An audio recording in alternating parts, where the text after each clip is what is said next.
Hi welcome to spark kitchen. இன்றைக்கி ஒரு சூப்பரான ரெசிபியோடு தான் வந்திருக்கேன்.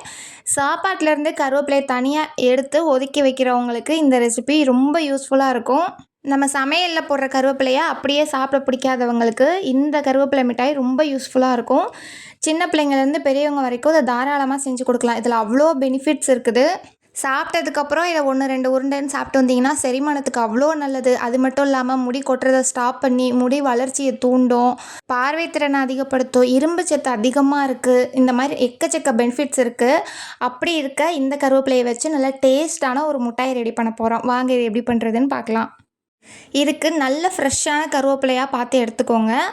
அதிலிருந்து நான் ஒரு கைப்பிடி, ஒரு ஃபுல்லாக டைட்டாக நம்ம கையால் எவ்வளோ பிடிக்க முடியுமோ அந்தளவுக்கு ஒரு கைப்பிடி கருவேப்பிலையை மட்டும் எடுத்து தண்ணியில் நல்லா கழுவிட்டு அதை தண்ணி எல்லாமே நல்லா ஃபில்ட்ரு பண்ணிவிட்டு ஒரு துணி இந்த மாதிரி போட்டு அது மேலே நம்ம விரித்து விட்டுறலாம். இதில் உள்ள தண்ணி எல்லாமே ஃபுல்லாக அந்த ஃபேன் காற்றுல நல்லா ட்ரை ஆகி வரட்டும். இந்த கேப்பில் இது கூட நம்ம சேர்க்குறதுக்கு நான் கொப்பரை தேங்காய் எடுத்திருக்கேன். நீங்கள் நார்மலாக எப்பயும் சேர்க்குற தேங்காய் போட்டிங்கன்னா சீக்கிரமே கெட்டு போயிடும் மிட்டாய். கொப்பரை தேங்காய் சேர்த்தோம் அப்படின்னா ரொம்ப நாளைக்கு கெடாமல் இருக்கும். நான் அதுக்கு ஒரு பாதி சைஸ் கொப்பரை தேங்காய் எடுத்திருக்கேன். அதை இந்த மாதிரி கேரட் துருவல் வச்சு நல்லா துருவிக்கலாம். நான் மெஷர்மெண்ட் கப்பில் 1 கப் துருவி எடுத்திருக்கேன். ஒரு கைப்பிடி கருவேப்பிலைக்கு 1 கப் தேங்காய் கரெக்டாக இருக்கும். இப்போ ஒரு கடாயில் நம்ம தண்ணிலாம் இல்லாமல் நல்லா ட்ரை பண்ணி எடுத்த கருவேப்பிலையை சேர்த்துடலாம். சேர்த்துட்டு ஸ்டவ்வை மீடியம் ஃப்ளேம்லேயே வச்சு கருவேப்பிலையை நல்லா கிளறி விட்டுக்கிட்டே இருக்கணும். கருவேப்பிலையில் இருக்க கொஞ்சம் நஞ்ச தண்ணி எல்லாமே நல்லா ட்ரை ஆகி வரணும். தண்ணி இருந்துச்சுன்னா கெட்டு போயிடும் மிட்டாய். அதனால் முடிஞ்ச அளவுக்கு தண்ணிலாம் இல்லாமல் நல்லா ட்ரை பண்ணி பாருங்கள். நம்ம அதை எடுத்து நொறுக்கணுன்னா இந்தளவுக்கு கிறிஸ்பியாக இருக்கணும். இந்தளவுக்கு நம்ம ஃப்ரை பண்ணி எடுத்தாச்சு. இதை ஒரு பாத்திரத்துக்கு மாற்றி தனியாக வச்சிடலாம். இப்போ அதே கடாயில் நம்ம எடுத்து வச்ச கொப்பரை தேங்காய் துருவி வச்சுருந்தோம் இல்லையா, அதை சேர்த்துட்டு அதையும் நம்ம நல்லா ஃப்ரை பண்ணிக்கலாம். ஹை ஃப்ளேமில் வச்சிடாதீங்க, கருகிரும். மீடியம் ஃப்ளேம்லேயே வச்சு நல்லா அப்படி ஃப்ரை பண்ணி எடுத்துக்கலாம். இப்படி ஃப்ரை பண்ணிட்டு இருந்தோன்னா லைட்டாக தேங்காய் கலர் சேஞ்ச் ஆகும். இந்தளவுக்கு சேஞ்ச் ஆகி கொஞ்சம் நல்லா கிறிஸ்பியாக இருக்கும். அந்தளவுக்கு வந்தோன்னே நம்ம இதை தனியாக எடுத்து வச்சிடலாம். இப்போ அதே கடாயில் மறுபடியும் 2 ஸ்பூன் நெய் விட்டுருக்கோம்.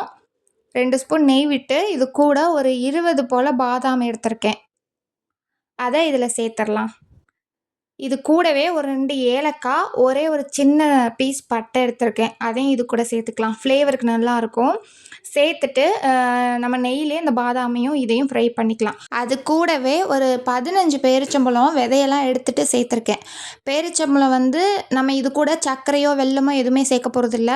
பேரிச்சம்பழத்தில் உள்ள இனிப்பை வச்சே தான் நம்ம இந்த மிட்டாய் செய்ய போகிறோம். அதனால் நம்ம இனிப்புக்கு ஏற்ற மாதிரி பேரிச்சம்பழம் எடுத்துக்கலாம். நான் எடுத்த ஒரு கைப்பிடி கருவேப்பிலைக்கு 15 பேரிச்சம்பழம் எடுத்திருக்கேன்.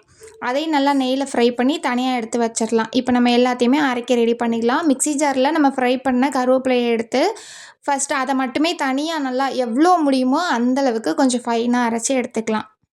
கொஞ்சம் டைம் எடுத்து அரைக்கிற மாதிரி தான் இருக்கும். பாருங்கள், இந்தளவு பொடியாக வந்திருக்கு. இப்போ இது கூட நம்ம ஃப்ரை பண்ணி வச்ச அந்த கொப்பரை தேங்காய் அதையும் சேர்த்துடலாம். கூடவே நம்ம ஃப்ரை பண்ணியிருக்க அந்த பாதாம், பேரிச்சம்பழம் அது எல்லாமே அந்த நெய்யோடே சேர்த்துக்கலாம். சேர்த்துட்டு இதையும் நம்ம நல்லா ஃபைனாக அரைக்க போகிறோம். கொஞ்சம் டைம் ஆகும். கொஞ்சம் விட்டு விட்டு பல்ஸ் மோடில் கொஞ்சம் ஸ்பீடு ஏற்றி அந்த மாதிரி அரைச்சி இந்த அளவுக்கு எடுத்துக்கலாம். அவ்வளோதான், இந்த மிக்ஸ் ரெடி ஆகிடுச்சு. செய்கிறது ரொம்ப ஈஸி, நீங்களே பார்த்துருப்பீங்க. நம்ம எல்லாத்தையும் தண்ணி இல்லாமல் ஃபுல்லாக ட்ரை பண்ணிவிட்டு அதுக்கப்புறம் மிக்ஸி ஜார் எல்லாத்தையுமே சேர்த்து அரைக்க போகிறோம்.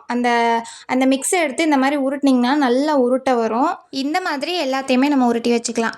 சின்ன பசங்க மேக்ஸிமம் இந்த கருவேப்பிலையெல்லாம் சாப்பாடில் இருந்தால் சாப்பிட மாட்டாங்க. அப்படி இருக்கிறவங்களுக்கு இந்த மாதிரி செஞ்சு கொடுங்க. நிஜமாக சொல்கிறேன், எங்கள் வீட்டு பசங்க இதை ரொம்ப விருப்பப்பட்டு சாப்பிட்டாங்க. அவங்களுக்கு இப்போலேருந்தே கொடுக்கும்போது அந்த இளநரையெல்லாம் கூட வராமல் தடுக்கும். சீக்கிரமே முடி நரைக்காமல் டெய்லி இதை ஒரு 2 உருண்டை 3 உருண்டை அதை கொடுத்துட்டு வாங்க. ரொம்ப உடம்புக்கு நல்லது.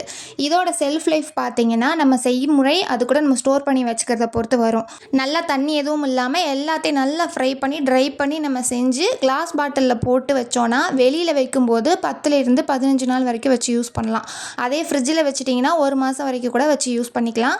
நீங்கள் நிறையா ரெடி பண்ணி ஃப்ரிட்ஜில் வச்சுக்கிட்டு கூட வெளியில் கொஞ்சம் கொஞ்சமாக எடுத்து நம்ம யூஸ் பண்ணிக்கலாம். கண்ணாடி பாட்டிலில் போட்டு ரொம்ப ஹீட்டான இடமா இல்லாமல் கொஞ்சம் கூலிங்கான இடத்துல வச்சிட்டிங்கன்னா ரொம்ப நாள் வரைக்குமே கெட்டு போகாமல் இருக்கும். இந்த ரெசிபி பிடிச்சிருந்துச்சின்னா நம்ம வீடியோக்கு லைக் பண்ணிடுங்க.